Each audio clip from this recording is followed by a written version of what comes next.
Alright, looks like we're streaming, which is cool. So welcome folks. I can't see who's in here, but I see that there's a few watching already. Yeah, I haven't been playing much the last sort of 5 weeks. Well, I played live a few times, but I haven't actually been practicing, which sucks. So I'm actually rusty. My calluses aren't where they should be. My chops aren't where they should be. And I tried filming a demo today, and by the end of it, my rhythm arm was actually sore, which is pretty lame, to be honest, because I actually do weights and stuff as well, and I'm sore from playing guitar, so I'm a little rusty. So I thought what I could do is take some questions or whatever, and we can have a chat, and also, you know, get rid of the rust. I'll show maybe what might help you to, if you're in the same position, you want to get back into playing and you haven't done it for a while.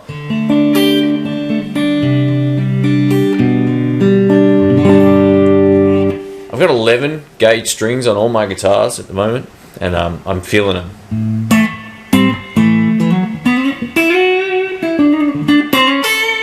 The thing is, when you're rusty, for me at least anyway, I tend to be really repetitive, like really repetitive when I'm noodling around at home. I guess when I'm playing live it's different sometimes, but I tend to I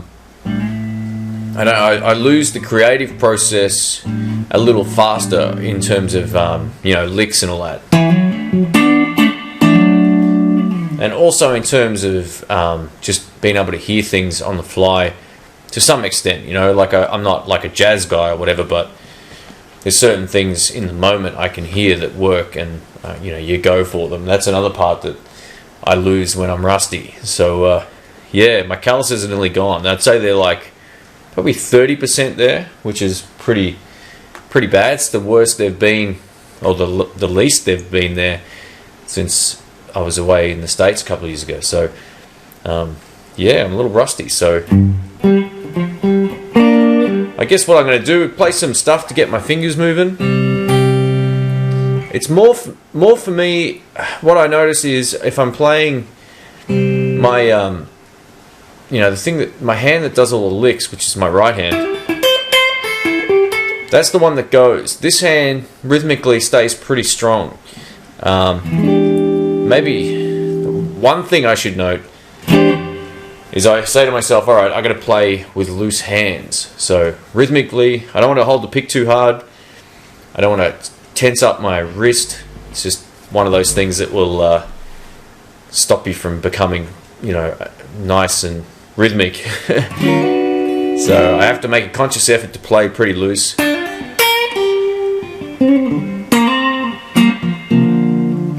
I'm just playing into my PV Bandit at the moment.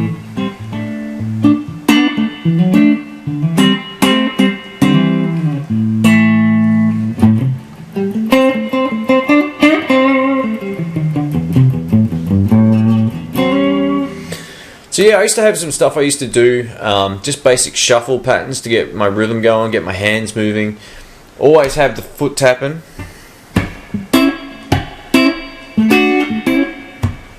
Already I can feel my left hand is really tight for whatever reason.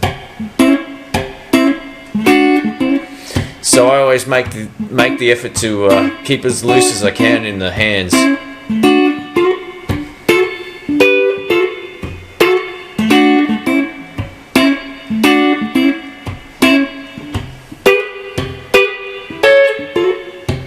So Samuel Edmonds says, my favourite overdrive stomp box ever. I got 2 of them. Well, maybe 3. That's one of those questions that I kind of like lots of them actually, but the one I use the most at the moment still is the Klon KTR, the red one, and I use that into a Maxon overdrive pedal, either the Maxon Overdrive Pro OD820 or the Maxon OD808 bog standard one. So they've been on my board for a long time. I've mixed it up over the course of the last couple of years. Like I have used other pedals, but they're probably my favorite overdrives, I'd say. Samuel says, awesome playing and killer tally. Thanks, man. I'm trying to get the rust off a little bit today, so I haven't been playing much the last few weeks.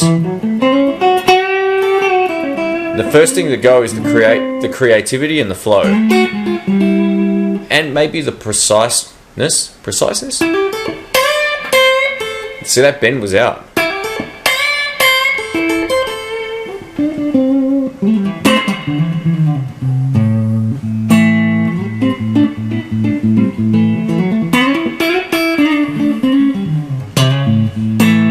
So yeah, it just depends. I really like does Spee Sound make a pedal called the Overzoid, which is great. I actually got a new one of theirs today. I picked it up, and it's like the Overzoid OZ01 or OZ01, however you want to say it, and it's got a boost on there as well.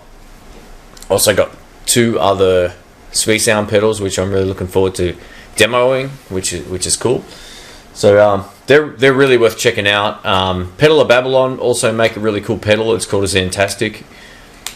It's a sort of dual stage pedal as well. It's got a boost and an overdrive circuit built in, which is, you know, perfect.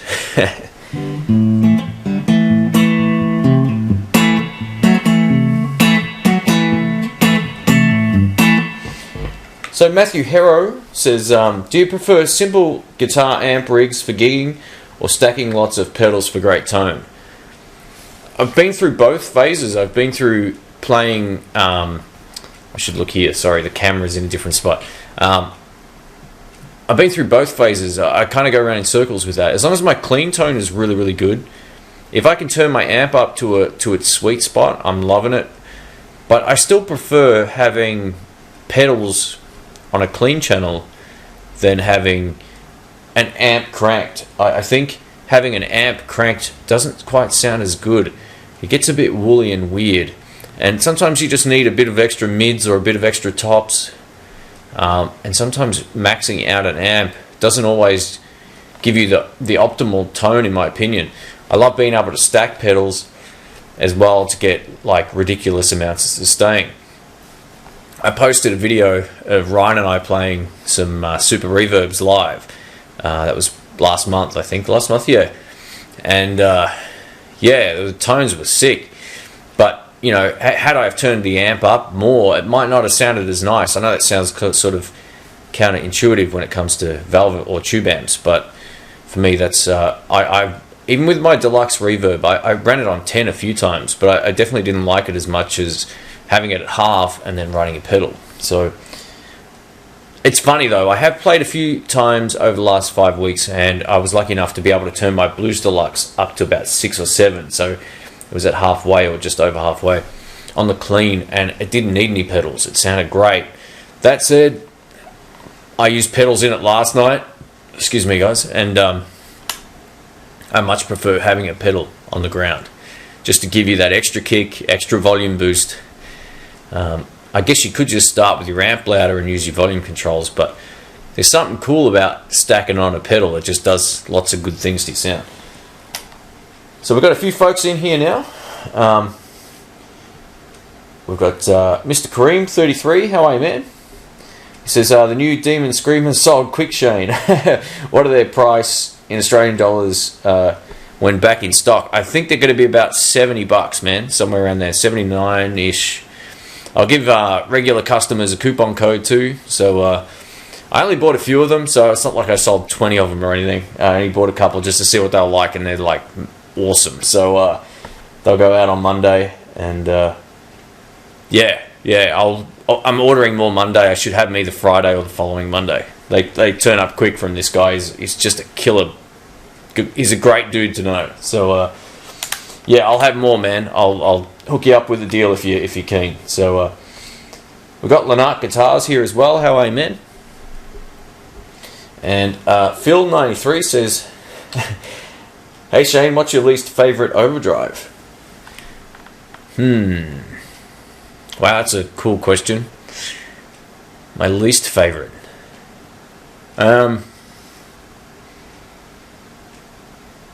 I don't know. I really don't know. See, this is the thing. The one I probably would use least live would be the Dan Electro Fab Overdrive, which I demoed years ago. But it sounds great on your bridge pickup. The only reason I would maybe put that on the list is because it doesn't work on neck pickups. It's got no tops. But on bridges, it's awesome. It's such a great pedal. I've kept it. It cost me like $12-13 or whatever it was. And I've still got it in the cupboard. But in terms of like, I don't know if I've really played any super bad ones, you know. Yeah, I don't know. I kind of like a lot of overdrive pedals, as you know. haven't had I haven't had too many bad experiences with them. I guess, I don't know. There's a couple of brands out there that make really heavy stuff that are just very average. And one of them in particular, I dropped on my toe and it friggin' hurt. So bare feet, man. It was nasty.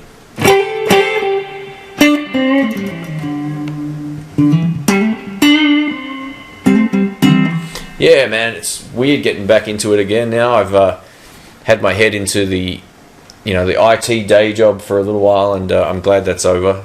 I just filmed and edited videos for like 9 hours today. It was so much fun.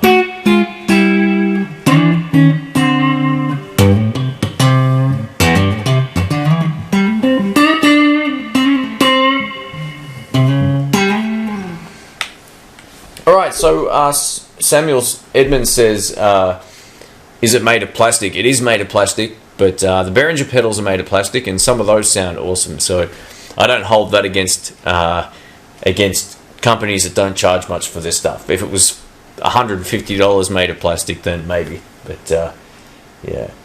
So Lanark Guitar says, can you give us a heads up about your gaming channel?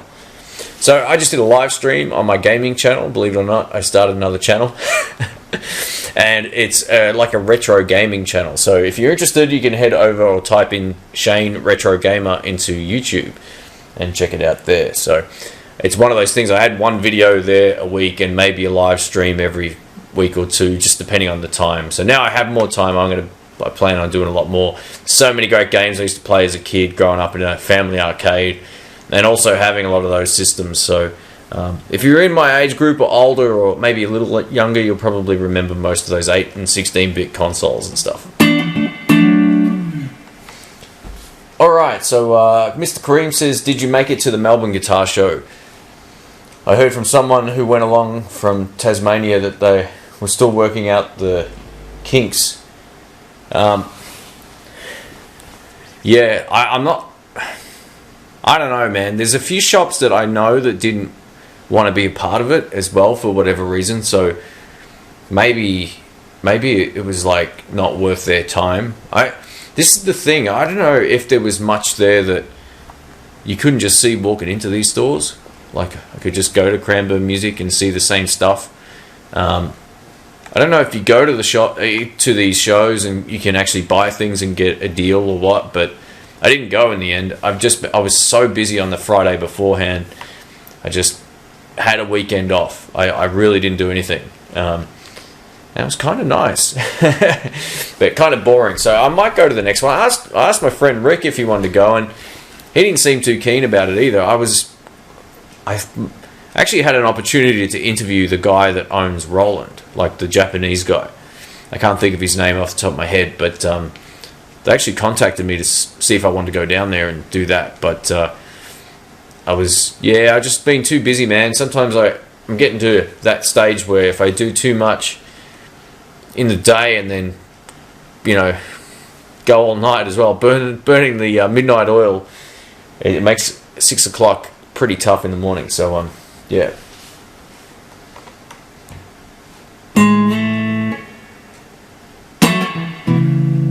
So it looks like there's a few people that went there too. So that's cool. I mean, I'm glad it was good. Samuel says it's awesome. So, you know what? Maybe I missed out. I had a couple of friends that went. I haven't spoken to them yet, but I need to. I need to sort of ask them what it was like, because I was just being lazy. I think that's what it was. I needed a weekend where I wasn't doing much, and that just sort of fell on the week that I knew it was coming. I was like, I'm going to charge my cameras and go. I charged my cameras. I put them in a bag, and then I just couldn't go. I don't know what it was. It was cold. I think that didn't help as well.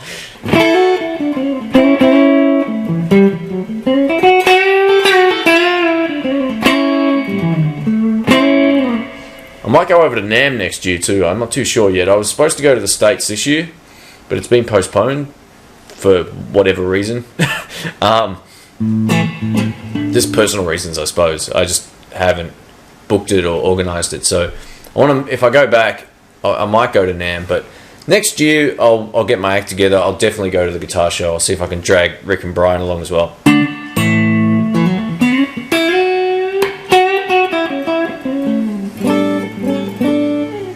Alright, so Ben Entertainment says, silly guitars were the highlight of the show for me. Check them out. Yeah, I should have gone. I probably should have gone. I especially Sunday. Sunday was the day I thought, you know what, I can make it down there. I don't know. It was just one of those days, you know. Mr. Kareem says, the Final Fight live stream video was his favourite. Thanks, man. It's an off-topic thing for anyone who's just joined, but yeah, we were talking about my gaming channel earlier. Final Fight is awesome, so I might do a proper Let's Play video of that at some point too, because it's just a great game. I love the beat 'em ups are where it's at.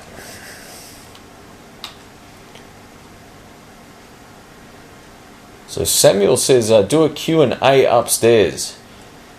Oh, I think you might mean at the guitar show, maybe. Yeah, that'd be fun. I want to actually see. I know there's a few other YouTube guys that were probably there. I know Brett Kingman was probably doing some demos there, as well as a couple of the other folks from some of the shops and stuff. So might be worth looking into. I still want to do a gig with Anthony from Texas Blues Alley at some point. We spoke about it over email and stuff, and I know he's got that barn hooked up, so maybe we could hire some players and do a live stream gig or something. That'd be sick.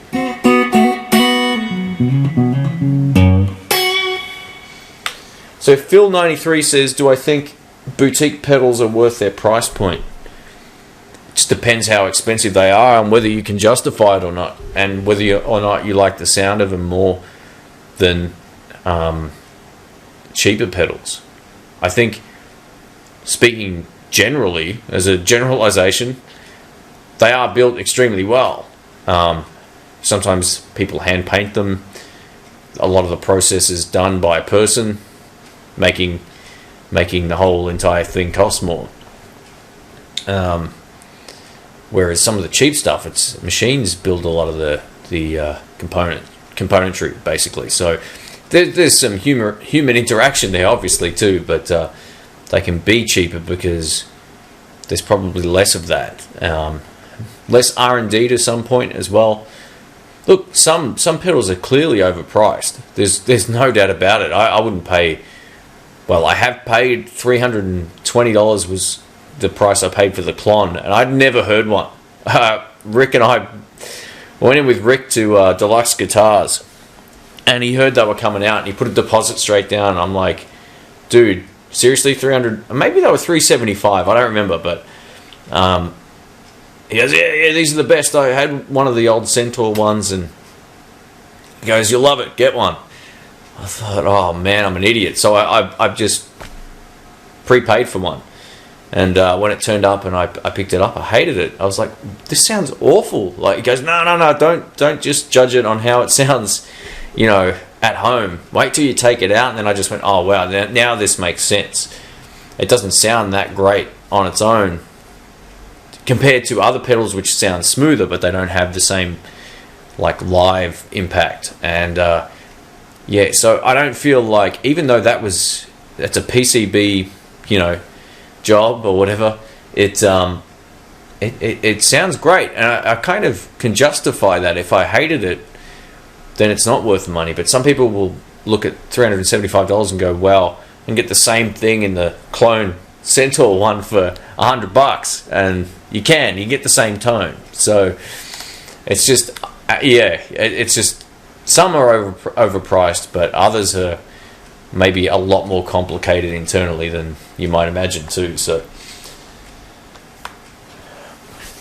So Josh in the city says, Tone City and Moore pedals are nice for the money though. Absolutely. You can get great sounds out of them. They sound just as good as the pedals that they're modelled from. I've had a chance to test a lot of the pedals that they've inspired.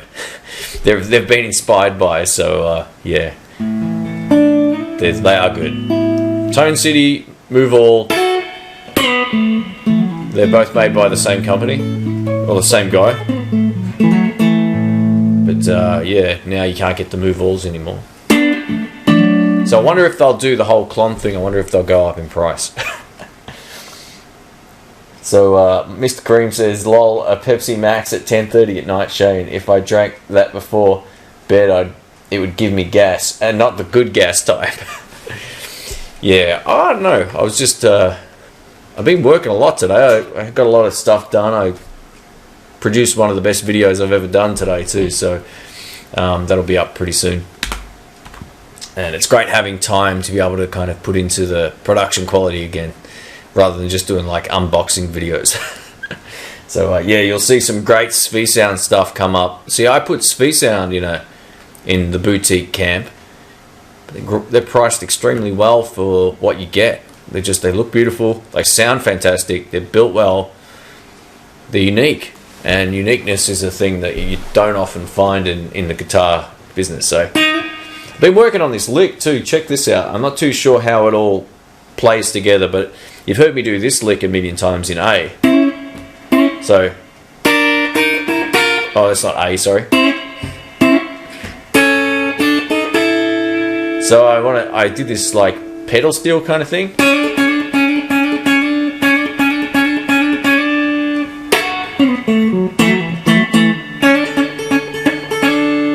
So yeah, you can sort of like land the little finger, or however you want to do it. You might be able to do it without it, but for me, I have to use it on the note of the key. So say we're in B, go back 4 frets.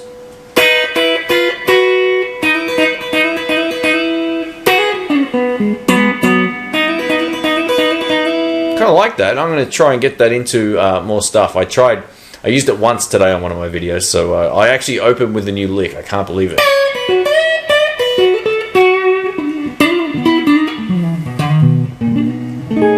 Mr. Kareem says the KTR Klon now $380 at Deluxe Guitars.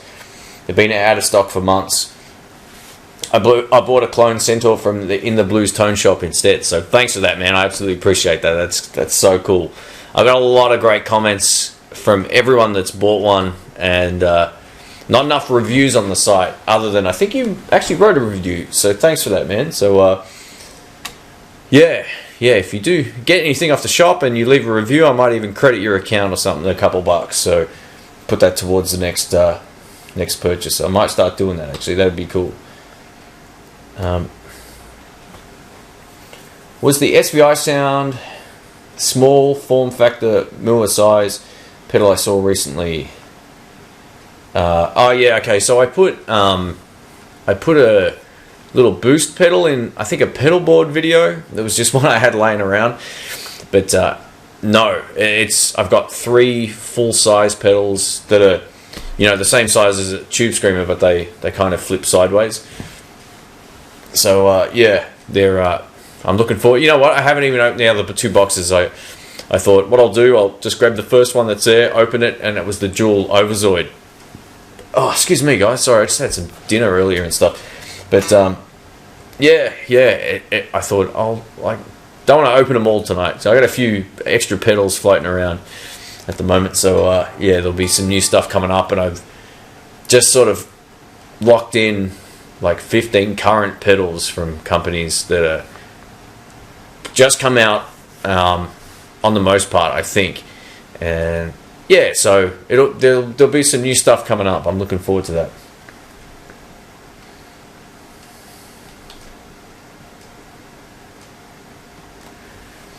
So Joel Pickett says, I should put that down for the Tender Rain I bought off you. Great delay. I bought another one from SKS Audio. Oh, cool. Thanks, Joel. Cheers, man. I appreciate that. I do see a few of the same names pop up in orders, so you know, the support's been awesome. You know, without the shop, I would have been screwed, and I still would be screwed. So it's great that I can, you know, get these X demo things out, as well as some unique stuff like the Clone Central stuff as well. So Ben says, have I tried the SpeedSound Mini Fuzz? Yeah, I can't remember. I think I've got one. Maybe I did a demo. I'm not too sure. I plan on, like, I said to Mark from SpeedSound like months and months ago, I got this video idea I want to do for you on get a pedal board and just put all of your stuff on there and see how it sounds. That was the plan. And he was like, oh, that's a great idea. So I'm going to do that. That's one thing. I actually had a lot of his pedals out on my floor the other day, and that's where I grabbed that little one we were talking about earlier. So yeah, I actually want to do a full pedal board, you know, demo of his stuff. I just love his stuff. You know, he doesn't pay me to do these videos or anything. I really like what he does. It's really unique and just cool, and they stack well as well. So in terms of the fuzz, I think I've got one.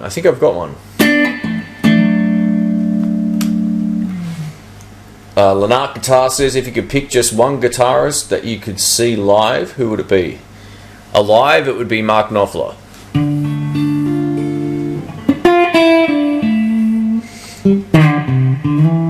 Dead, maybe JJ Cale, Albert Collins. I'd have to say Stevie Ray, but I'd see Albert King first out of probably all those guys. So yeah, Albert King would be the guy to see, man.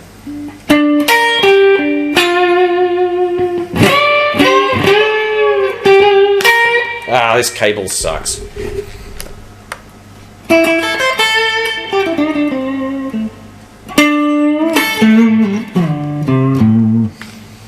Alright. So Josh in the city says, my 6-year-old son watches your videos with me. He calls you the guitar man. Thanks, man. That's awesome. That's cool. That's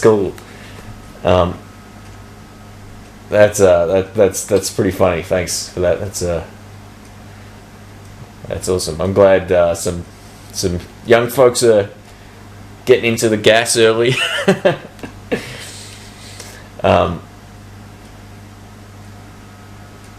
Oh yeah. So Ben says, are you planning on getting those pedal boards back onto the shop?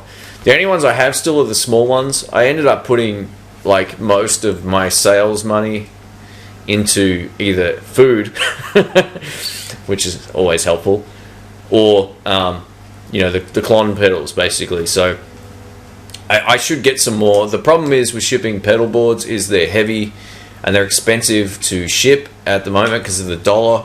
It is a little bit better now, but yeah, I kind of would have to put them up in price to a point that kind of makes them worthwhile, and I don't know if they'd sell at that price. But I might put up the what was it, the Kalen one that I got, that sort of convertible one they call it. You can kind of take it apart and have a smaller board or a big one.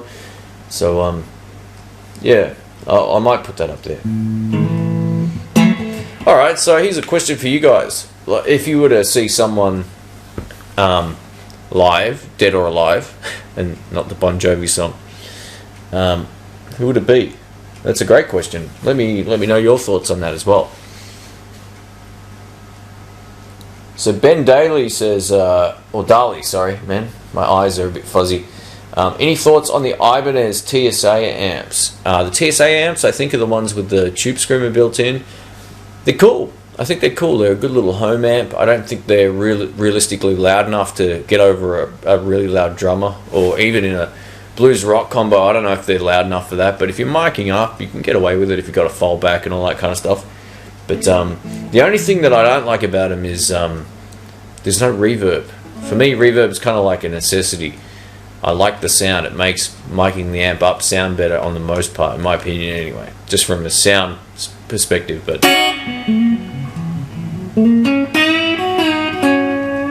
so Matthew Burrows says Stevie Ray Vaughan he'd see, Jimi Hendrix or B.B. King. Yeah, well there's three great names right there. My urban exploration says Robert Johnson, Jimi Hendrix. Urban exploration says, have you heard of Robert Johnson, and what is your take of him? I think, yeah. I mean, his style of playing was crazy good, and I think the only guy that kind of does it justice is Clapton. I reckon Clapton's acoustic blues is fantastic. You know, all of that.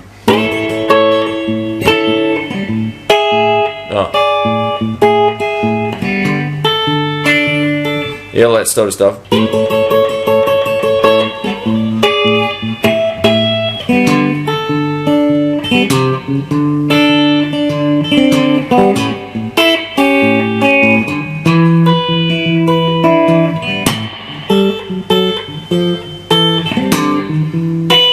But he does all of this sort of stuff that's sort of like syncopated a little differently, where it would kind of almost sounds a little wrong. There's an extra bit of bars here and there, and yeah, it works, man.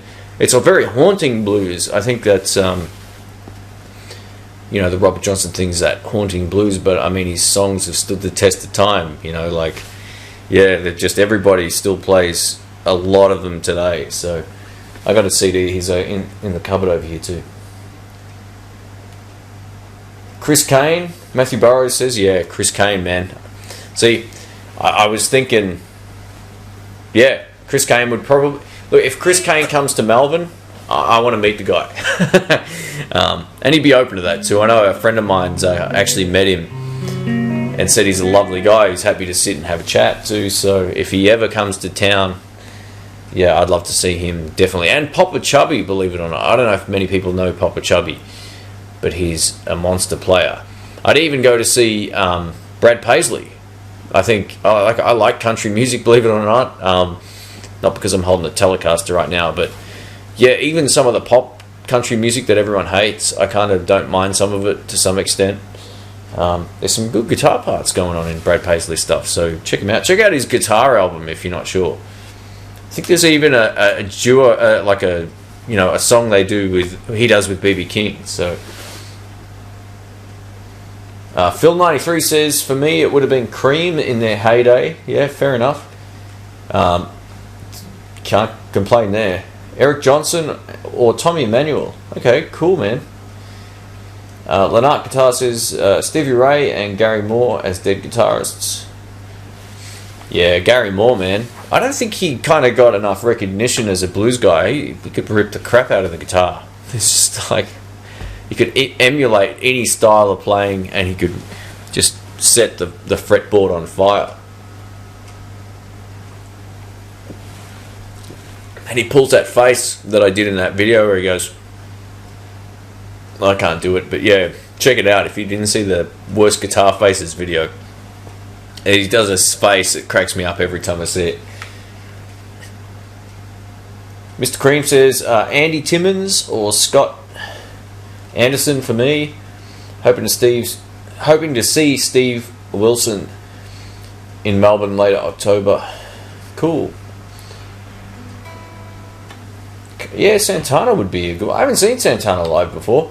You know, I got to see James Brown, and I'm so glad I did. Even though he was old when I saw him, it's such a great vibe. Like, you know, that's the sort of stuff that you can't buy. And one of the few blues guys that has a fantastic vibe live is Buddy Guy.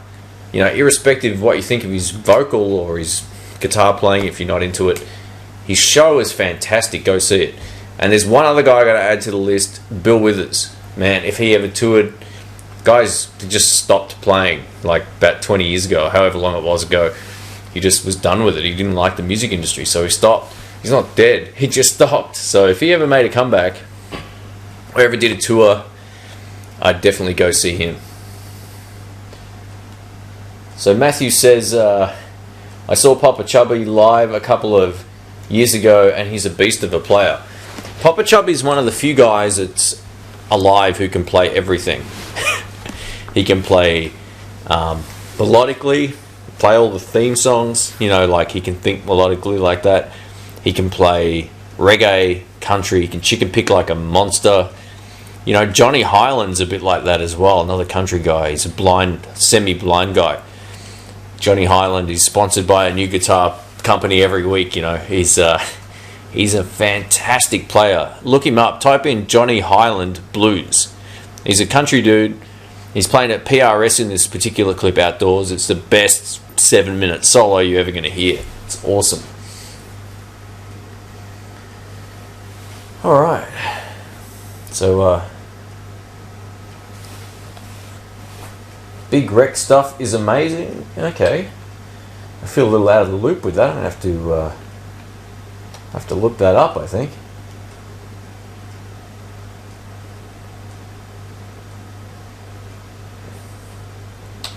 It's impossible to know all the bands, all the music. But next time, there's a Florida band called Mofro. M-O-F-R-O, I should say. And they got some just fantastic songs, man. Just awesome songs.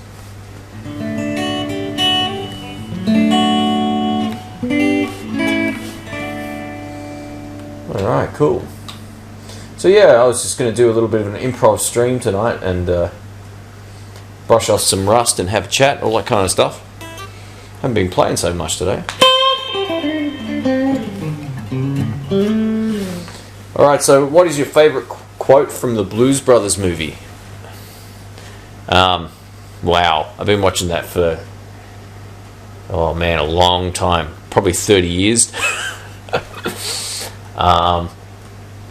Feel free to leave some quotes there too. Because, I'm trying to think. I just know, like, that movie back to front, and to pick one in particular would be tough. So, hey, Leon EO says, hi Shane, see you tomorrow, I hope, Ryan. If that's Ryan, guitar player Ryan, catch you there, man. Thanks for joining in the stream. You got to come over, we'll do a live stream sometime. We'll be good fun. Ryan's the guy that I had in the Super Reverb video who's playing that SG with the tone of doom. Oh man, I was so influenced by hearing that, I tried to play mine the following night and I sucked. Okay, so my favourite quote would be the one where they're in the car in the tunnel. You know, it's 106 miles to Chicago. We got a full tank of gas, half a pack of cigarettes. It's dark, and we're wearing sunglasses. Hit it. That'd be my favorite. You know what? I was watching a video on YouTube the other day by the Nostalgia Critic. He reviewed Blues Brothers 2000, and man, that movie is pretty bad. Like, I remember really liking it because it was at the stage where I started playing music. Playing guitar, and I was like, oh, that's B.B. King. You know, I knew who Dr. John was. If you ever get a chance to see Dr. John in his band, go do it. Best rhythm section I've ever heard. Just that and James Brown. So, both fantastic. But Blues Brothers 2000, go watch his review. He's a really annoying sort of guy. His voice really sort of shits me. He's probably a lovely guy. He's got that one of those kind of voices, so I find it hard to watch his videos and enjoy them. But that said, his review of it is fantastic. So type in Nostalgia Critic Blues Brothers 2000 and just buckle in for that one. Anyway, it brings me to my point that Elwood, Dan Aykroyd's accent, what was he doing? It's so bad. It's so bad. You know, he's a Canadian guy, for those who don't know. And he's putting on this Chicago accent that's awful. Like, what was he thinking? I didn't ever hear it in the original movie. I think he was just himself. Or he might have, played up a character role a little bit, but his accent, his first line in the movie is terrible.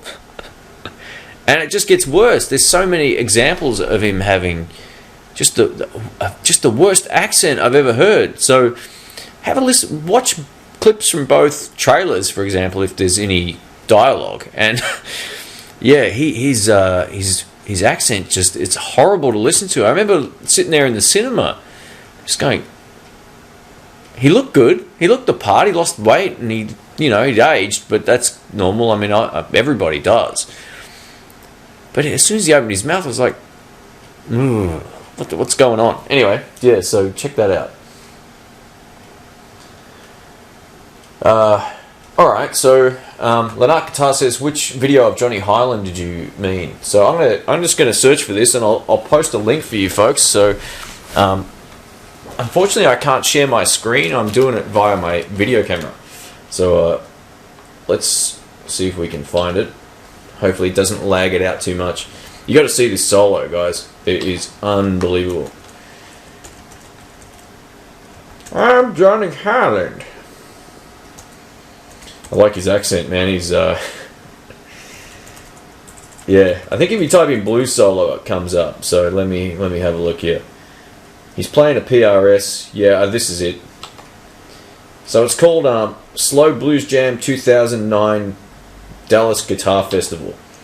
So I'll post this in, you folks can check it out. I'm pretty sure it's this one. From memory, I thought the guitar was a blue one that he was playing, but this looks like the right show.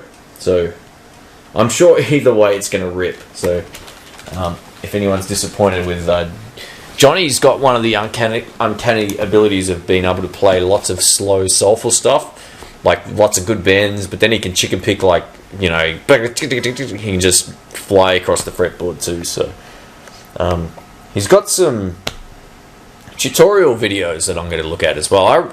Like I said, I'm really enjoying that lick I was trying to work out, that sort of stuff. So you know, I always play those same. It's not really country, but it's sort of borderline, like the picking style is a little different to what I'd be playing if it was blues.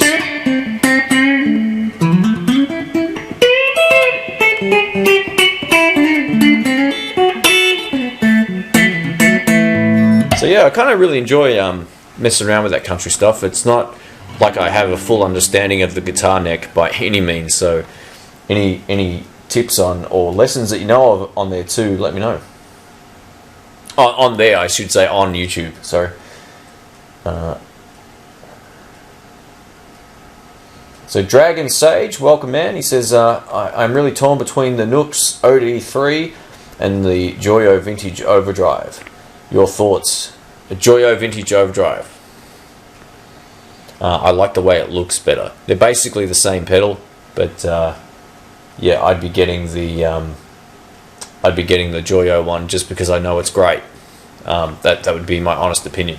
I don't favour either brand. I don't sell either. Well, I've sold Joyo pedals and Nooks pedals on my website as demo stock and stuff, but yeah, I don't currently hold either of them. So yeah, that's my 2 cents. But yeah, they're both good. The Nooks one I think has like a clean. It's more like a sparkle drive. I think it's got like a clean boost or something in there as well. So actually, they're both good. They're both, but whichever one you like the sound of better is the one to go for.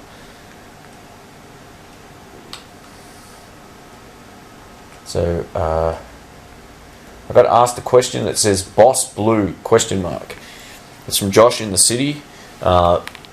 If that's the BD2 blues driver pedal you're talking about, it's a great pedal. I used that. I actually used that last night in the in that X Stomp hot tone pedal that you can Bluetooth stuff to your, you know, Bluetooth different pedals from your phone to the unit, and it was awesome. It was really cool.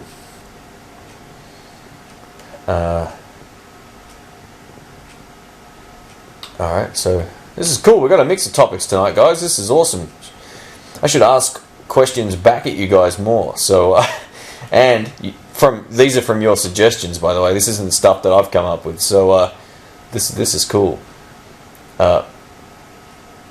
Milloil Dos Game says, why are my strings so hard to bend? I'm guessing either you haven't developed the feel for bending strings, or you're trying to do like one finger bends, maybe like that. If I was to try a bend with just this ring finger, it'd be really tough. The trick to bending strings properly, or this is just the way that I do it, it might not be the proper way, but I'll show you. Let's get a bit of a zoom in here anyway. So, you know, what I would do is bend up, press down, you know, like push down, like towards the fretboard, and do them slow, and use at least 2 fingers as support. I use 3 on some bends. And try not to go all the time. So just slow. And just don't rush it. You don't even have to play the note. Just get a feel for how it feels pushing down and up at the same time, as in down pressure but bending up. Old strings can feel horrible to bend as well. If you've got really old strings, or if your frets are uneven, or if they're corroded, that can play a huge part in bending strings. It can also be that the string height off the fretboard is way too high. The higher up sometimes the strings are, or how low they are. If they're really, I can't go any closer, sorry guys. If they're too low, bending them up is going to choke out, which means they're going to hit the frets and kind of you lose the note. If they're too high, you might be putting your fingers basically under the string and above it. So yeah, it's a real, you just have to practice that. It's like vibrato. You know, a lot of guys go, you know, like, why does that sound crap? You just got to just ease into it. And yeah, same with bending. You just got to bend a note, play the note.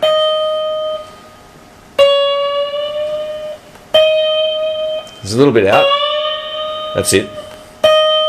Or you can play the note and then bend to it. Or even from this note. So yeah, that's you know, a great player that I know and friend said to me, your bends are out. Like you're bending, but you're not hitting a note. I guess it was just not. They're always falling like flat. You know, instead of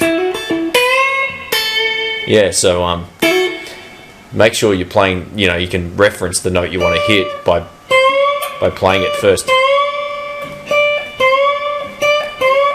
All right.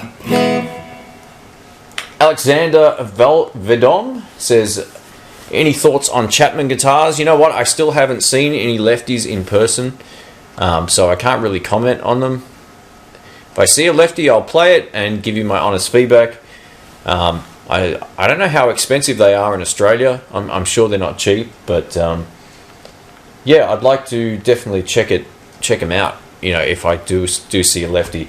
I know a couple of shops did have some in Melbourne, and I actually got some messages about them. Hey, we've got a lefty Chapman guitar, but I saw it and I went, you know, it's not. It was a bit more rock and roll, a bit too rock and roll for me, I think. But so Panhandle Gear Demo says, Shane, playing my first gig tomorrow. Besides the obvious guitar amp, pedals, cables, is there anything else you would recommend? Depending on what amp you have, bring a spare fuse. Or bring some tin foil. I've had amps just short out when I've plugged them in, and the fuse went. I'm like, oh, my amp's dead. What's going on? So definitely bring a spare fuse if your amp has a fuse spot, or even tin foil, which sounds crap, but you wrap the fuse in tin foil, put it back in. It's a temporary fix, but you know, I don't recommend doing that unless you've got no other option.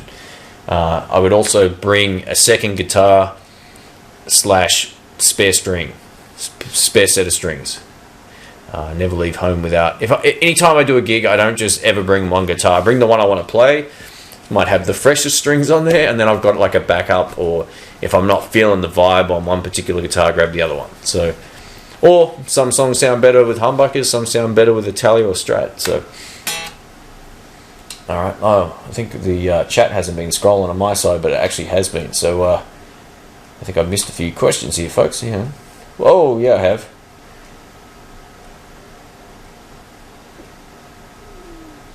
So, Mr. Cream says, I think I bought your Nooks Tube Screamer clone, Shane. That's alright, mate. I'll send you a free pedal if you're unhappy. I'll send you an X demo of something else that's been sitting there for a while.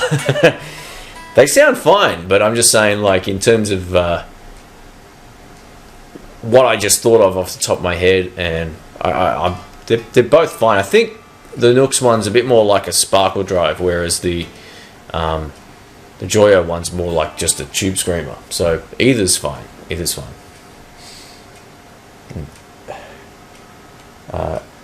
Is the Nook's Hexa Drive durable? Is it good? Oh yeah, look, I had a couple of different ones. When I first opened the shop, I bought some stuff from China, like a whole array of stuff, basically, just to see what it was like.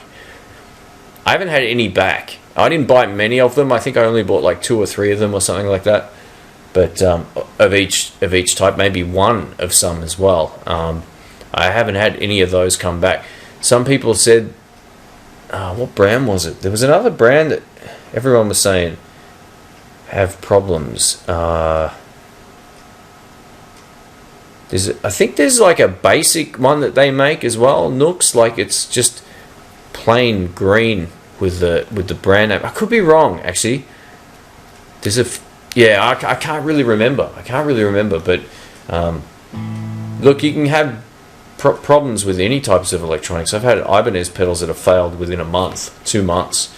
Switch goes or something, something happens or whatever. I've had cheap pedals that last for years and some that don't. So, if you take care of your stuff, that's a start. But I wouldn't go like leaving too many pedals in the back of the amp at once. Let's just put it that way. What gauge are the strings? What are his tuning? I play 11s to 49s on all my guitars. These are just Diodario strings. They're nothing special or extravagant. I just like the feel of a bit of fight in the guitar. And I feel like if I'm playing 11s well, I could get on a guitar with 10s and let it rip. I don't know why I don't have 10s on anything at the moment. I get them in bulk, I suppose. I buy lots of strings at once and they last me as long as they last. So for those who caught the last live stream, I actually wrote a song live on streaming from nowhere. It wasn't pre-arranged or anything. And it's starting to creep its way into the demos, so it may actually be a tune at some point. I just thought I'd remind him, mention that.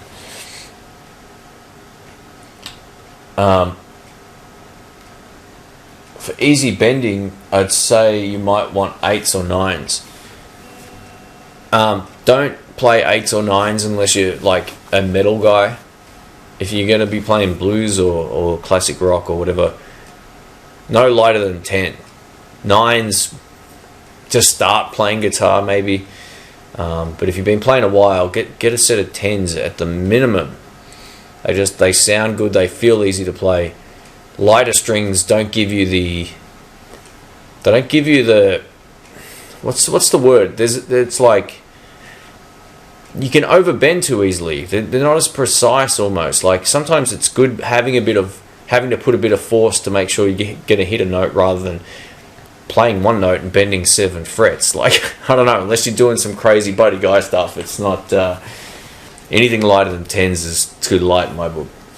Although sometimes when you buy a guitar or you play a guitar at a shop, they got 9s on them and it feels great to play. I got to say, it's refreshing to play a guitar with light strings from time to time. But as soon as I put heavier strings on my new Strat, for example, it was like done. It's so much better tone wise too. All right. Alright, so Marcel says, what do I think about the Mua Baby Tuner? I don't know it. I haven't checked that one out, sorry. If anyone else knows anything about the Mua Baby Tuner, that's hard to say, feel free to post some comments about that. I don't know about it, sorry man. 9s are great. I'm 40 and have used 10s or 11s for the past 18 years. Thinking 9s wouldn't cut it, but they do. Okay, that's interesting. That's from Beyond the Smile. That's cool.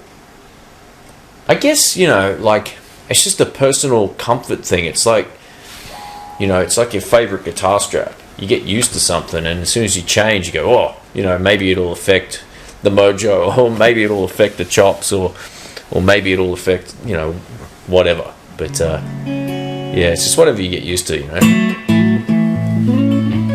Speaking of which, I used to play with my fingers all the time when I first started, and then I went back to using a pick, and that's all I used for years and years.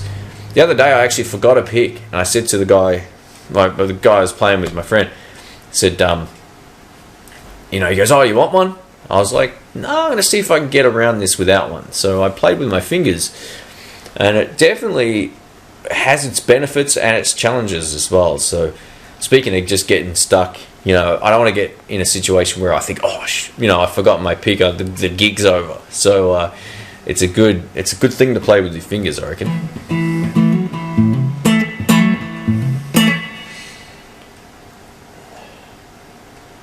Alright, so Lewis 77's here. How are you, man? Can you play swip picking? Not too sure what that is, man. Is that a song or is that a technique?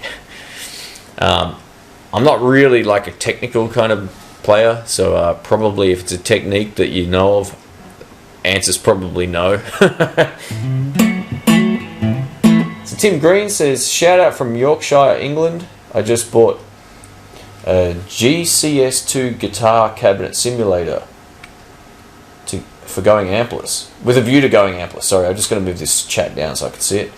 Have you ever thought about ampless rigs? Yeah, I've gigged without an amp on a couple of occasions. I've used those Joyo American sound pedals as my amp, plugged into the PA system, with a reverb pedal after that and all my pedals before it, and it was fantastic. I actually had the venue say, "You guys are great, we've never had a band that sounded like so good off stage." And I went, "We didn't actually have any amps." Like, I had another guy we knew came up, he goes, he's looking around after the gig, goes, "Oh, what were you using? Have you already packed up?" I said, "No, we didn't have any amps. We were just using these simulator pedals." And I could absolutely do that if the conditions were required it. So playing at a place where guitar amplifiers are just, if you're cutting the heads off the people eating dinner, don't bring an amp. Just get a Joyo American sound pedal or a Tech 21 blonde or one of the Marshall ones or whatever, and you're good to go.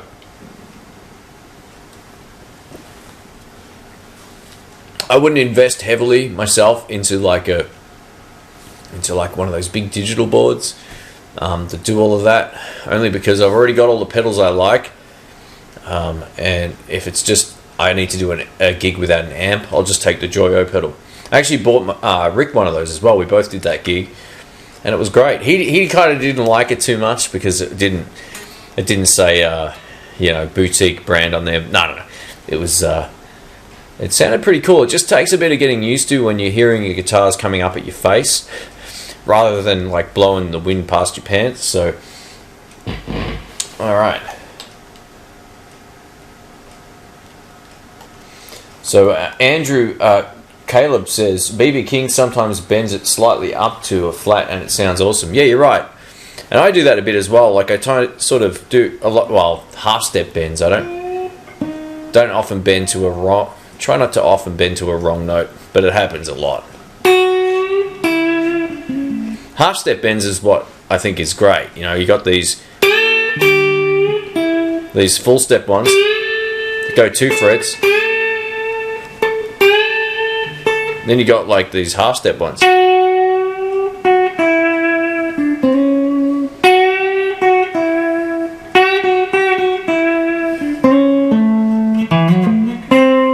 And that one, that's a flat one that I'd use, but it's part of the chord. So I'm bending to this note.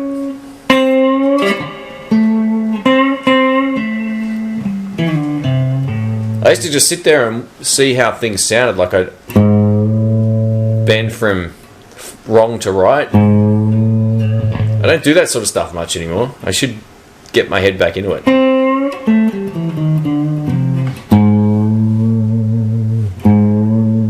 Yeah.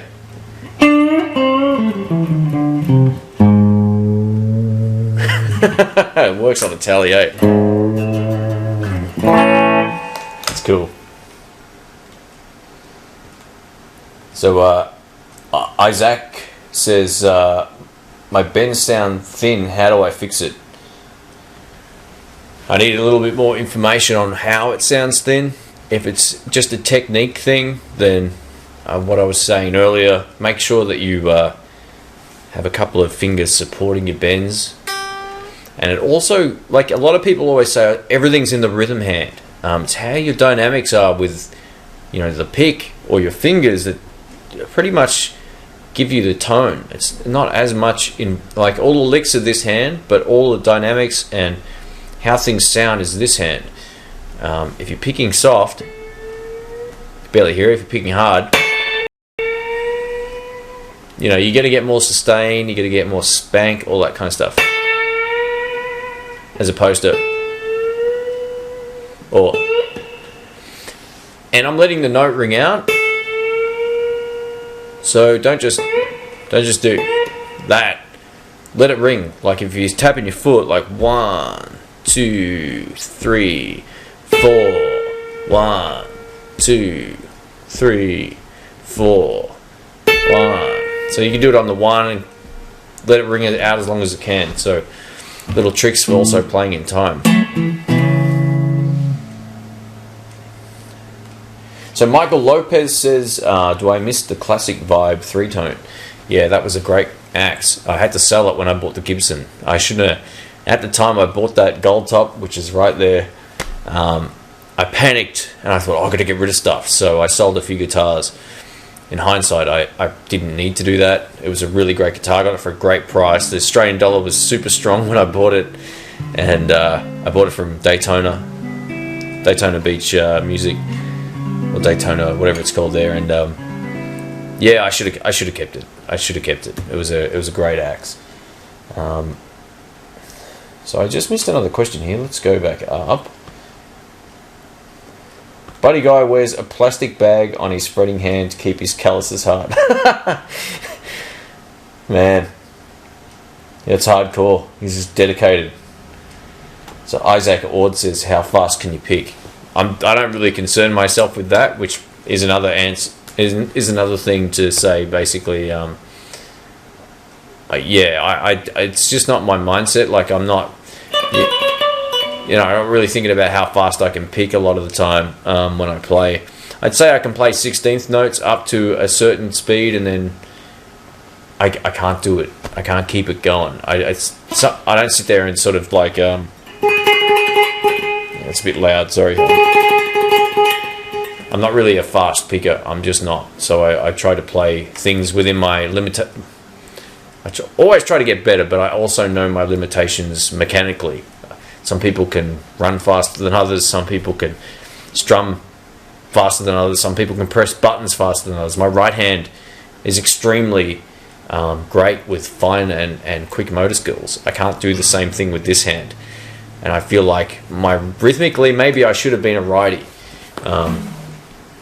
But yeah, this hand feels totally retarded on a right-handed guitar. So for me, it was a bit of a no-brainer to play this way. I know Mark Knopfler's a natural lefty, and I think Clapton could be as well. But they all played right-handed, and maybe that's why they're a little unique. I don't know.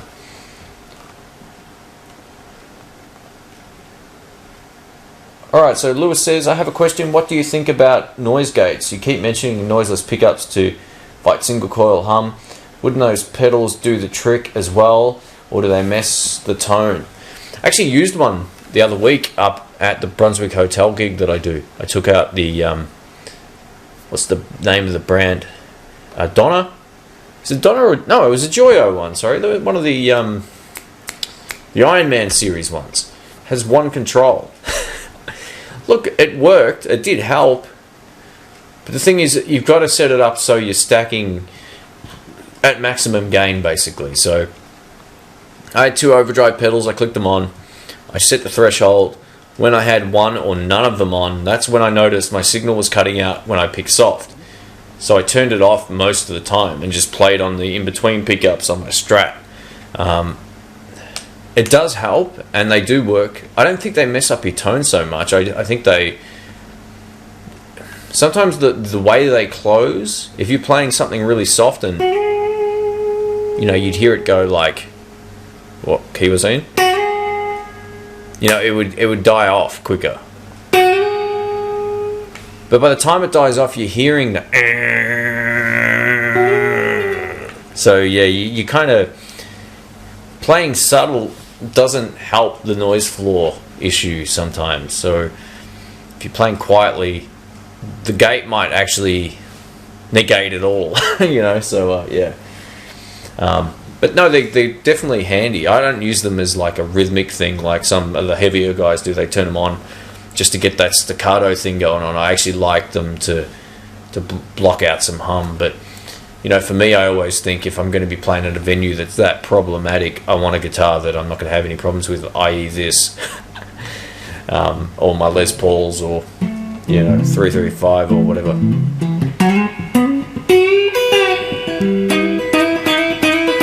I'm getting my Little Crow guitar back maybe next week or the week after. It takes a little while to get here from the courier. It's now got 2 mini humbuckers in it and a Telecaster bridge pickup, so it's going to be awesome. That's the brown one. The black one's still the same. I'm not going to mess with that. It's perfect. But yeah, I'm really looking forward to giving that a shot. So that'll be a great guitar to take to this venue that has the buzz problem. I'll have 2 mini humbuckers which don't make any noise, and I'll have, you know, either neck and middle, or middle, and I'll have also hum cancelling and middle and bridge, but the bridge is single coil, which rocks, so it should be fun. So Michael Lopez says power conditioners from Furman really help the noise floor. Yeah, you know what, I was looking into them the other day. I actually sent Rick a message on Facebook saying I was basically like, I wonder if this would fix a lot of those you know, buzz and hum issues we have at this venue, like getting a power conditioner. So that's one of those things. I'm almost tempted to just buy one and see if I can like get it from a place that I can return it if it doesn't do what it's supposed to. But if it does, it might be a great thing to have. But yeah, sometimes, I don't know, man. Sometimes single coils as great as they can sound, if you're in the wrong venue, man, there's no getting around that buzz. It can just be a ball breaker. Like I really selectively take my Les Paul with P90s out. I only take it to the places I know that it's fine. And even if I'm stacking overdrive and distortion on or whatever, if I'm hearing as soon as I click on a pedal, I'm never taking that guitar back, even with a noise gate. It's too much work. It's distracting as well. And when you're trying to play dynamically and you're hearing in the background of everything, it's just distracting. It's a distraction. I hate it. Even my friend Brian, you know, he used to put up with his Strat at that venue, and then he played his Court guitar or his Ibanez. He's got an Ibanez. It's kind of like an SG, and he cooked. And there was no buzz after the gig. He goes, "That's it. I'm never taking a single coil guitar here again." And it's funny because that's all he plays. He's a Tele and Strat guy. That's it. He's a fantastic player too. But he's got a lot of other nice guitars that haven't seen the light of day for a while. And not having any buzz on stage was a thing of beauty at this place. I tell you, I kid you not, the next band would have got up and they would have had the worst sound ever. So if they had no humbuckers.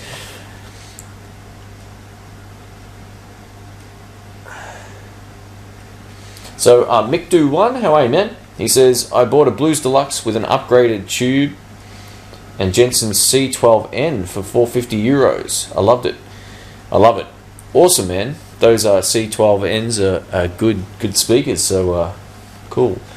Are they the CK12s you're talking about? The CK12 or CN? I don't know. Anyway, yeah, I used to have one of those speakers in my Deluxe Reverb amp, and it was killer. Urban Exploration says, have I listened to the song Maggot Brain by Funkadelic? I'm terrible with names, man. I might have heard it, but off the top of my head right now, I don't know. I'll check it out though. Thanks for the suggestion. I'm always open to checking out new tunes. I like Funkadelic, so I'll definitely I'll check it out. Alright, so I missed a question here that I was going to get to before. Sorry guys, hang on, let me just scroll back up.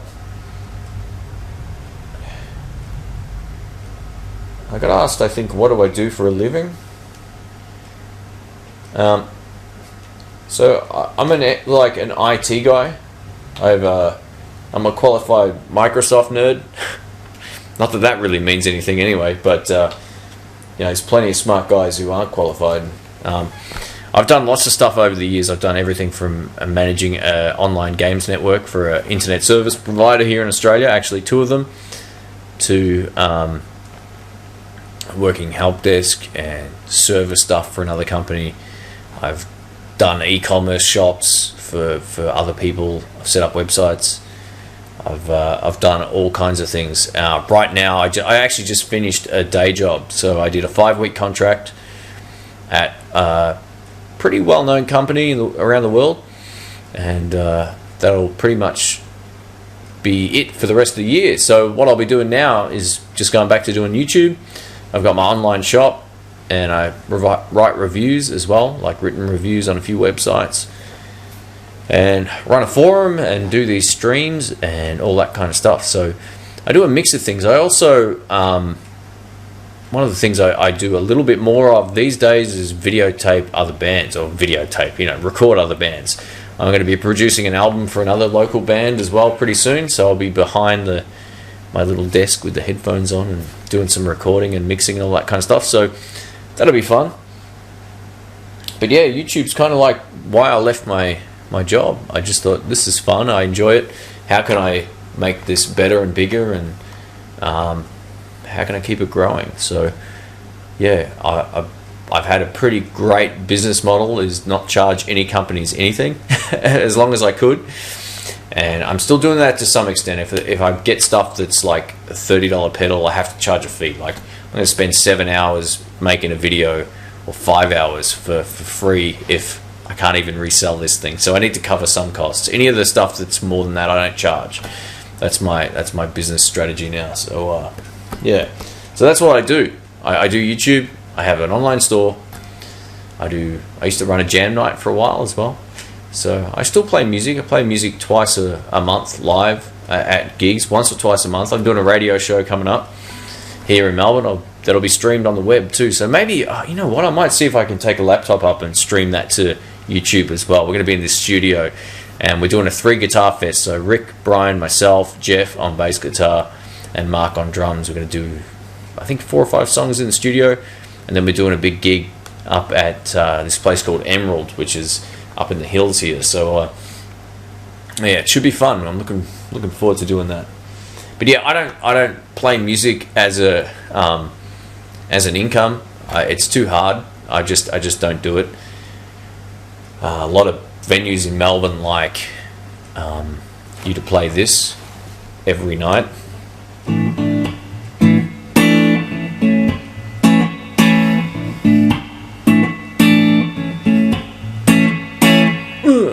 Yeah, so unless you're into, the hits, you don't get a lot of paid work, and I'm fine with that. I'd rather play the music I love and the music I write, basically, than playing someone else's stuff my entire life. So yeah. So Dylan says you should take out some loud pedals and play grunge. Actually, I like all styles of music, I just never really learnt how to play a lot of that stuff. Initially, when I was thinking about playing guitar, like before I did, I either wanted to play like bluesy sort of stuff. I wasn't even really sure. I wanted to play U2 stuff, which I learnt, actually, some of that stuff, and White Zombie. So how's that for like a crazy mix of stuff? So Rob Sells says, when is the Emerald gig? I think it's on the 25th. It's a Friday of this month. Let me have a look at the date. Actually, I don't know if I'm going to kill the stream by searching here, but if you go to shanesband.com, I should have the date on there. I'm just loading this up. Hopefully the stream doesn't choke out here. No, we're good. So I think it's, the 26th, sorry, of August of this month. So yeah, it should be fun. We've done the big gig up there a few times at Elevations, and yeah, so it's funny, like Brian and I play some of the new stuff extremely well together, whereas Rick and I play some of the old stuff extremely well together, because we kind of wrote one album. Rick and I, well, he added all of his great music to the songs I wrote, and those parts have become like the song, you know, as well as my parts in the band, of course. But you know, I don't ever say to someone, play this part that he played. I never say that to anyone. So Brian's got his own way of playing it, whereas Rick will do his thing over the stuff Brian sort of, you know, evolved into some of the new stuff. So with all three of us up there, it should be fun. We can share it around, have some fun. It takes the pressure off the playing. I can just handball a solo out and let someone go nuts for 10 minutes. It's going to be good fun. Derek Down Under says, was that April Sun in Cuba? Yeah, the quiet version. It's getting late here now, so I can't have the guitar up much louder than this. Hopefully you can still hear it.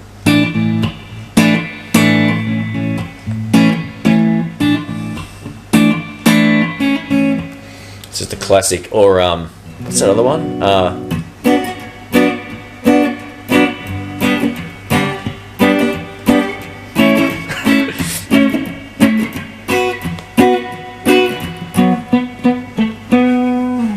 No, let's not go there.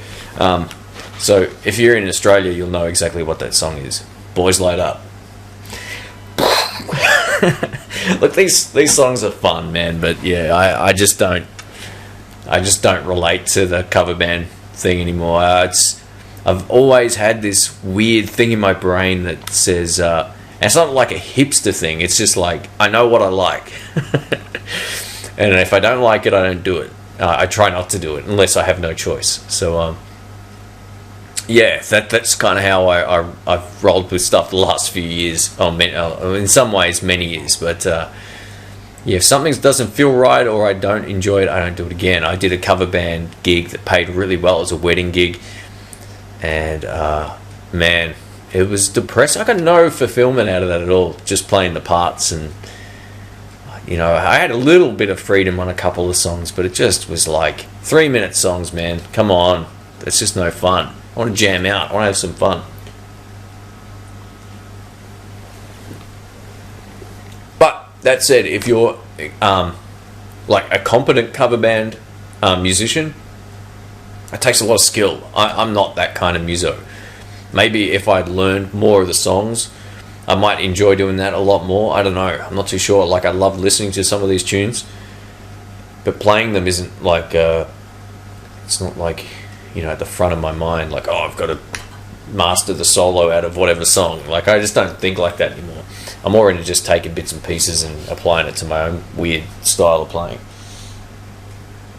So, Dylan, is it Dylan? Dylan? That's a nice way of spelling that. I haven't seen that before. It says, play Sultans of Swing. Oh.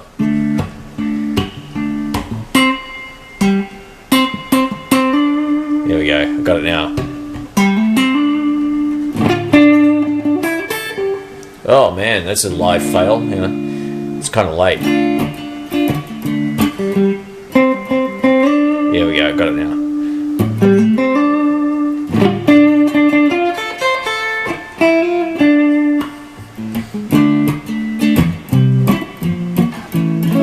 Yeah, so I mean, I've learned a few of those songs. What's the first solo? That's the second one.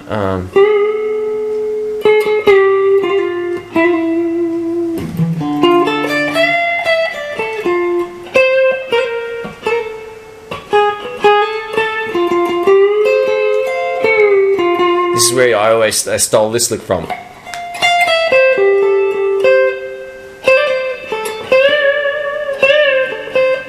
You always hear me play that. On my first documentary, I was struggling for ideas, and I started noodling around with Sultans of Swing solo. I think I was just like fiddling around with lots of delay, and I slowed it right down. I played like a different key. I played like, and I was like, that sounds so nice with a lot of delay. So yeah.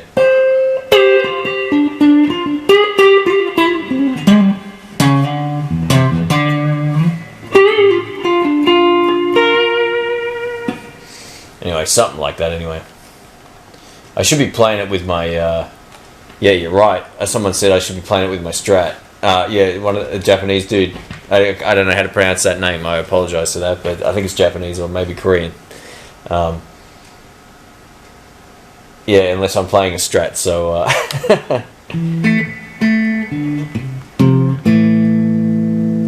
Yeah, songs. That solo is so good, man. There's a version where Knopfler's playing with Clapton. Sorry, where Clapton's playing with Dire Straits, I think it is.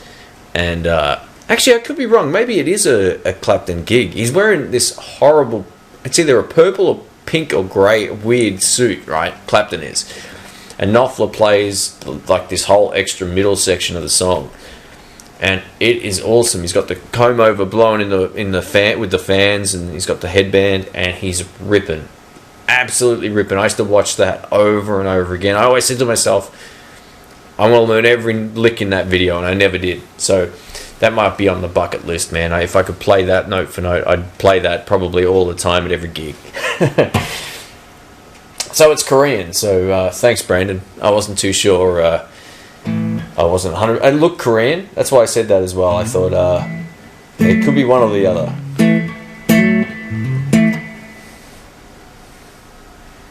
So Urban Exploration says, I was in a cover band once and I was the bass player. One time we were laying down Comfortably Numb by Pink Floyd and I'd forgotten how to play it, so I started to play Smells Like Teen Spirit by Nirvana. I heard a funny thing happened at one of Rick's gigs a little while back. They had an AC/DC song on the list. AC/DC. And Rick has a photographic memory for songs, and he thought it was like, say, Highway to Hell, and it should have been like another song, TNT or something. So he's rocking out. He's like, how come no one's joining in? So the poor singer, man, Brian, had to sing this other song. He didn't even have the lyrics for it or anything. And he goes, man, it's the hardest thing he's ever had to do.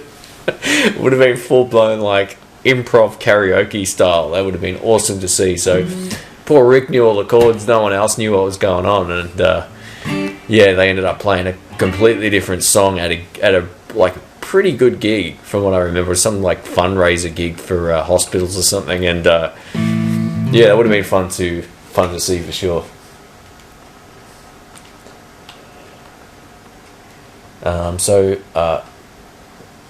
Pierre Rott says, are there any Indonesian musician / guitarist that you know of / like? None that I can think of, to be honest. Sorry, man. I know I've got a friend, Edo, who's from Indonesia, and he's a phenomenal drummer. He actually runs a school there teaching music. But no, I don't know any. I apologise for that. I'm not too familiar with what's going on over there.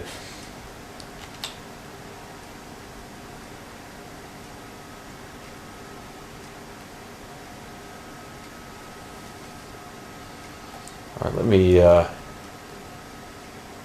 let me scroll back up. I think I missed some stuff here. So, yeah, so Samuel's from Melbourne, and Samuel Edmonds, he says, being a Melbourne musician, I can attest to that. It's hard to make more than beer money. Yeah, it is. Especially if you're playing music that you love. And it's funny, you know, like we used to play in a venue here, and it was busy every time we played. We had one quiet gig.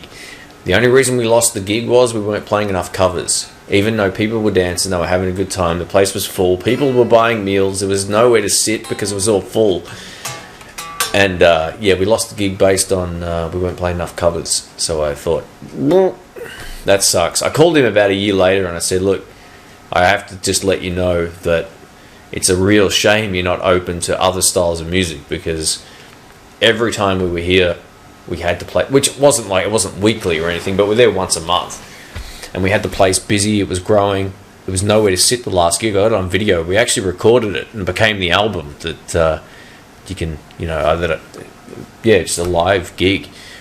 And yeah, it was, it's a sad scene, man. It really, it's great. There's lots of music and there's lots of talented bands and all that kind of stuff. But unless you're a little eclectic, or you're in, you know, a uni thing and there's lots of people supporting you, or you're just extremely talented, or you're old school, like you've been around for, doing the same thing for 40 or 50 years. Even then, though, like there's so many guys that are like, if you're a muso in Melbourne, you've heard of a lot of the same people probably that I've heard of. People just aren't interested in going to see a lot of live music. It's really got to be something that you love to do. And Rick, changed my perspective on it a while back. He goes, just play and enjoy it. Like, forget about how many people are there. Just try to make the most of it. So yeah, I guess that's I don't know. I just love playing guitar, and I guess this is an outlet for me, and watching all the great stuff on YouTube I can't see in Australia. There's a lot of good music in Australia, but like I was just saying, locally, the scene for the stuff I like is pretty small and limited, and not very creative is another way. A lot of blues guys just doing the standards, man. Like, how many times can you hear the same songs? I don't care if you're a phenomenal musician or singer or whatever. Like, you want to hear Rock Me Baby 100 times. Like, how many more times can you hear it? Everyone else is doing it.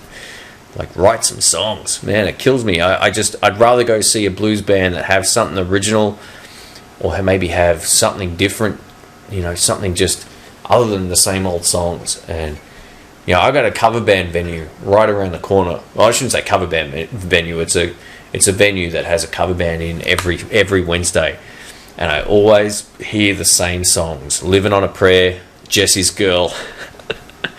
Those are the two that I hear, and I go, oh man! Every single week I hear those tunes if I'm listening out for it. So anyway, I'm getting rambling on here. So someone asked me, do I like Ibanez Tube Screamers or Maxon Tube Screamers? I can't see this question. I don't know where it's gone.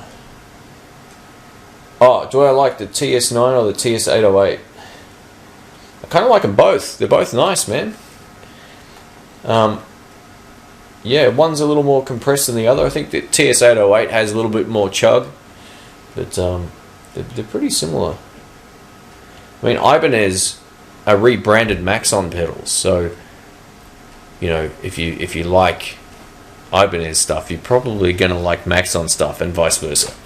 They are slightly different in their clipping, but yeah.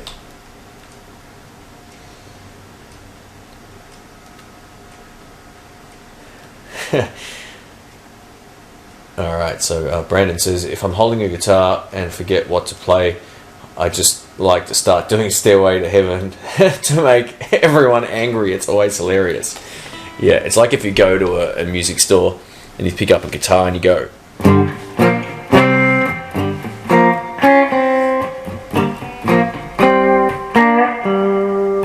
or what is it? That's another song I don't want to hear again. I see so many cover band blues bands playing that song, and I just hate hearing it. I'm so sick of it. I'm sick of Voodoo Child. I never hear a good version of either of them. Just, man, I'm just so sick of both of those songs. And there's a few others that are like classics that I just, they've become like Mustang Sally. You're doing a gig, and there's always some drunk chick up the back who's like, Mustang Sally, and she's just so everyone's a singer when that song comes on. So yeah, anyway, that's funny, Brandon, by the way, man. That's a classic.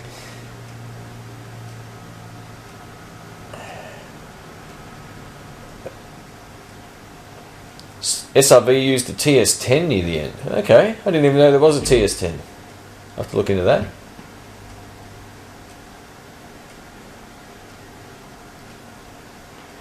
SRV used golden fingers. His hands were the effects. Absolutely. Give that guy a PV Bandit and a $70 knockoff Strat, he'd sound great. As would most of these guys, man. Your average crowd is a bunch of beer drinkers with no direction. They aren't musicians. All they want are the hits. Yeah, you're right. Songs people know are safe. And And there's this thing that happens in Australia more than anywhere else in the world that I haven't been everywhere, so I shouldn't say that, but it happens a lot in Australia, where people are almost scared to enjoy something new. Say that someone's with a group of friends, and there's a rockin' band, and they're playing stuff you've never heard, and it could be James Brown, right? If say these folks don't know who James Brown is, and they're into bloody, they're into hard rock, and they're all like, one guy's like this, and he looks around at the other people like, what do you like this? There's this assumption that you're weird if you kind of dig something out of the ordinary too, and I think almost sometimes people are a bit intimidated to like new stuff if they're with other people. So I've noticed that a lot. I used to play at a venue where there was 100 people crammed into a room that was tiny, nowhere to go. And we played on this small stage as a 3-piece there for a couple of years. Most every other week, maybe once or twice a month. And you get some people that would start dancing to stuff, and people would be like, what are you doing? There's this inhibition issue when it comes to music. It has to be the hits.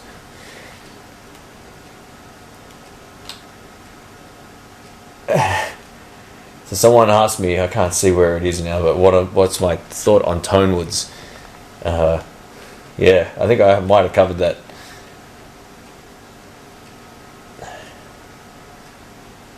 I got asked, Shane, you believe in tone woods, or is it all in the pickups? It's in the hardware and the scale. Tele sounds like a tele based on the fact it's the way it's made. Replace this with a different type of wood, I'd assume it would sound probably 90% or 95 or 99% exactly the same. The sustain might vary, of course, but tonally, if I put these Joe Barton pickups in another tele and it was a $20 Telecaster that had decent hardware, or if I put decent hardware on that guitar, or how about this, if I took a cheap Telecaster, replaced all the hardware on my guitar on the cheap guitar, switches, pots, pickups, got the height right, strings, all that kind of stuff, it would pretty much sound like the same guitar. It just might not have the sustain. So I don't think the wood impacts the overall tone. I've said that a number of times. When it comes to these type of guitars, like solid body ones like this, I think it might have more or less sustain based on what kind of hardware we have, all that kind of stuff. But my thought on it after thinking about it and changing pickups in guitars, all that kind of stuff, is anytime I've taken one guitar, put pickups in another, it sounded a lot more like the pickups than anything else. So that's just an objective opinion. Objective opinion? Subjective opinion, maybe. Anyway, I hope that was a troll comment.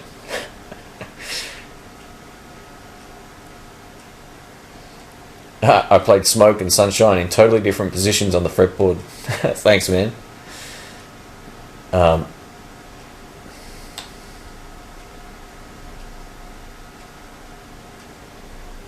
Alright. You know what? What time is it here? It's 11:39. So, it's PM, by the way. That's why my eyes look a little pink and red.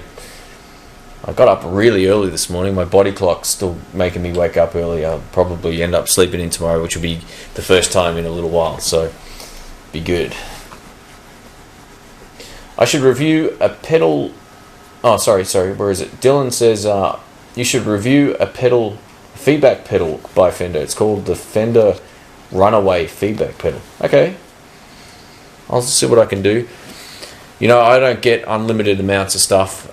Some guys have, the ability to hunt stuff down, or they have more used shops around, or they work with stores, all that kind of stuff. I do a bit of that as well, but it's sort of sometimes about what I can find and where it is, and it might be what friends have or stuff like that too. So one good thing I got coming up is a couple more blind tests. It's been a long time, and I know people like those, so I'm really looking forward to doing a few more of those. So there's going to be three, I think 3 coming up, maybe more, but 3 to start with, and we'll see how they go.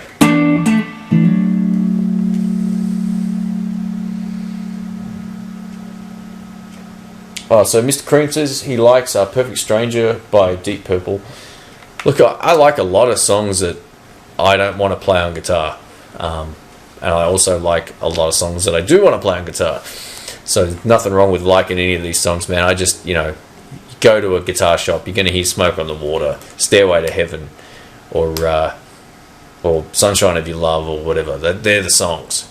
I can only imagine what it's like working at a place, hearing those kind of things all the time. It's good to start with those kind of tunes, and then just to see if any of the staff look around and go, oh.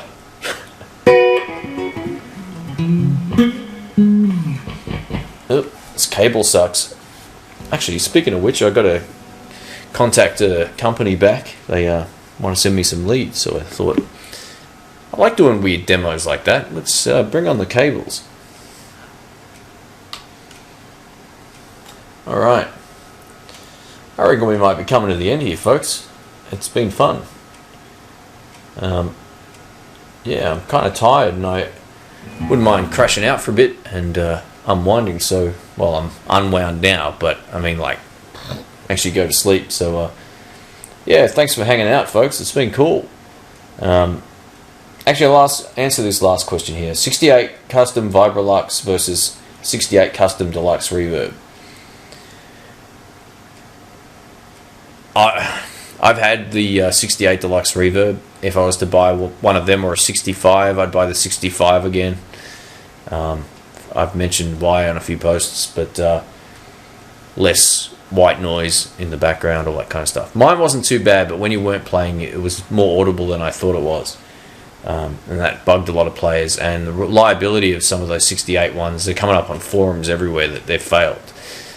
So just be cautious. Tone-wise, I'd probably go for the Vibrolux. Anyway, folks, I'm going to go because I'm tired. We might do a Google Plus Hangout maybe next week. If you want to be a part of that and have a chat on webcam, feel free. My email address is intheblues@outlook.com, and I'll send you the link for the stream. So yeah, I want to try and work out if I can get this camera to work with the live streams, because this would be awesome. I'd love to be able to have the TV. I'm going to show you what I got going on here so you can see what this is all about. If I could see comments on the TV screen, it'd be so much easier. So this is the setup. It looks kind of crazy, huh? I've had this TV since I was 30. So it's old. So am I. And yeah, so the stream's going out. For those interested in ever doing this or whatever, this might help. I'm using a crap tripod, but basically that is my HDMI audio interface that captures the video. I'm not streaming in high def. This is a high def camera, but basically it just makes sure that the stream doesn't glitch. And then yeah, I go into this computer over here, which is also my gaming capture computer slash most modern computer in my house at the moment, which was an old Core 2 Duo that I turned into a AMD FX whatever their latest chip is with lots of RAM. So yeah, I'm using this program over here called Game Capture, which also allows me to stream straight out of my video camera. So you're going to see lots of repeated patterns here because it's going to have trouble. It's just seeing itself into infinity. But yeah, that's the setup. So yeah, it's kind of fun. I like messing around with this stuff. It was a good challenge for me to make it happen, so to speak. So, all right, folks. Well, that's the tour. So yeah, I'll catch you on the next one. I might do another one next week at a different time of day, just see how we go. So thanks for hanging out, folks, and I'll catch you all later on. See ya.